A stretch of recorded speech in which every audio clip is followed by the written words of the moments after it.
बिस्मिल्लाहिर्रहमानिर्रहीम। अस्सलाम वालेकुम। Welcome to Shabana's kitchen. I hope कि आप सब लोग ठीक है। जैसा कि रमज़ान का महीना है और अफ्तारी में पकोड़े ना हो ये तो हो नहीं सकता। तो आज की रेसिपी में हम बनाने जा रहे हैं बहुत ही मज़े के क्रिस्पी पकोड़े। तो चलें फिर हम रेसिपी को स्टार्ट करते हैं।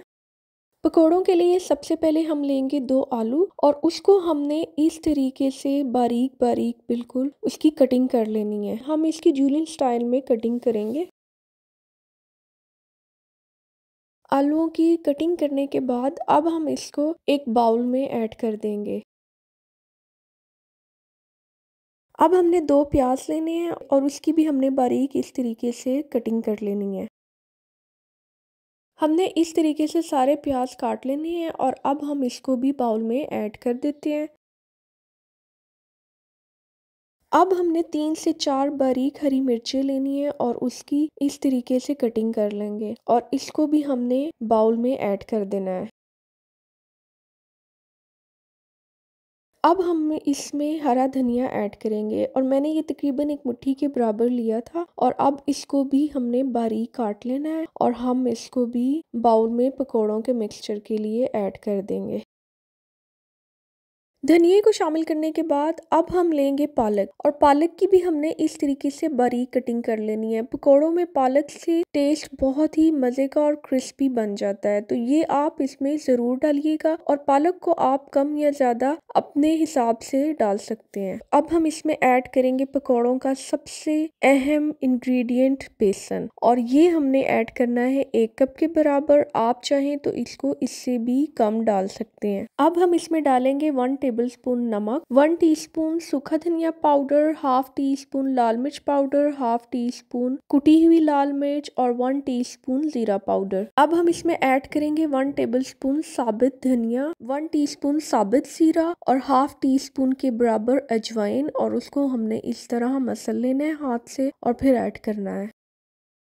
अब हमने इस पकोड़े के मिक्सचर को अच्छी तरह हाथों से मिक्स करना है और ताकि ये इसमें जितनी भी चीज़ें ऐड हैं वो आपस में अच्छी तरह मिक्स हो जाएं, क्योंकि हमने इसमें बहुत ज़्यादा पानी को ऐड नहीं करना, बस हमने 1 टेबलस्पून के बराबर इसको ऐड करना है, क्योंकि हमने इसको आधे घंटे के लिए रेस्ट के लिए रख देना है और फिर जो इसमें सब्जियां हैं वो अपना पानी खुद रिलीज करेंगी, तो इसलिए हमने इसमें पानी ज़्यादा ऐड नहीं करना। और अब मैं ये तकरीबन 1 चुटकी के बराबर इसमें बेकिंग सोडा ऐड कर रही हूँ और अब इसके बाद हमने लास्ट में ऐड करना है 1 अंडा और इसको हमने इसमें अच्छी तरह मिक्स कर लेना है। ये याद रखिएगा कि अंडे की वजह से पकोड़े बहुत ही क्रिस्पी बनते हैं, तो ये इसमें आप ज़रूर शामिल करके देखिएगा और इसका रिजल्ट बहुत ही अच्छा आता है। पकोड़ों का मिक्सचर बहुत अच्छी तरह रेडी हो चुका है और अब हमने इसको 30 मिनट्स के लिए रेस्ट पे रख देना है। अब हम एक कढ़ाई में पकोड़े तलने के लिए उसमें 2 कप ऑयल को शामिल कर देंगे और ये देखिए पकोड़ों का मिक्सचर जो है ये बहुत अच्छा रेडी हो चुका है और सब्जियों ने अपना पानी भी रिलीज किया है और ये थोड़ा सा पतला भी हो गया है। ऑयल को हमने लो से मीडियम फ्लेम पर गर्म करने के बाद इसमें पकोड़े ऐड करना शुरू कर देने हैं। पकोड़े डालने के बाद हमने फ्लेम को मीडियम रखना है और फिर जैसे ही ये लाइट गोल्डन ब्राउन हो हमने इसकी साइड को चेंज कर देना है।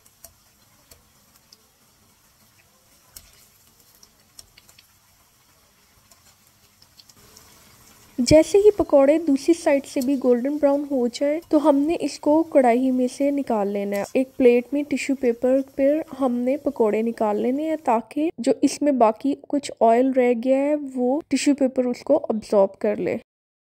और इसी तरह हमने मज़ीद और पकोड़े बनाते जाने हैं जितने हमें चाहिए। अगर आप लोगों ने अभी तक मेरे चैनल को सब्सक्राइब नहीं किया तो प्लीज़ सब्सक्राइब कर दें और बेल आइकन के बटन को भी प्रेस कर दें ताकि जैसे ही मेरी नई वीडियो आए तो आपको उसका नोटिफिकेशन मिल जाए। बहुत ही मज़े के क्रिस्पी और चटपटे पकोड़े रेडी हो चुके हैं और ये बहुत ही टेस्टी बने थे। आप इसको ग्रीन चटनी के साथ एंजॉय कर सकते हैं। आप इस रेसिपी को ज़रूर फॉलो कीजिएगा और रमज़ान में अफ्तारी पर पकोड़े ज़रूर बनाएं, खुद भी इंजॉय करें और अपनी फैमिली को भी इंजॉय करवाएं और मुझे कमेंट्स बॉक्स में अपना फीडबैक ज़रूर दीजिएगा। दुआ करती हूँ कि अल्लाह ताला इस रमज़ान के महीने में हम सब पर अपनी रहमतें और बरकतें नाजिल करें। जल्द ही मिलूंगी एक और रेसिपी के साथ। Thank you for watching. Allah Hafiz.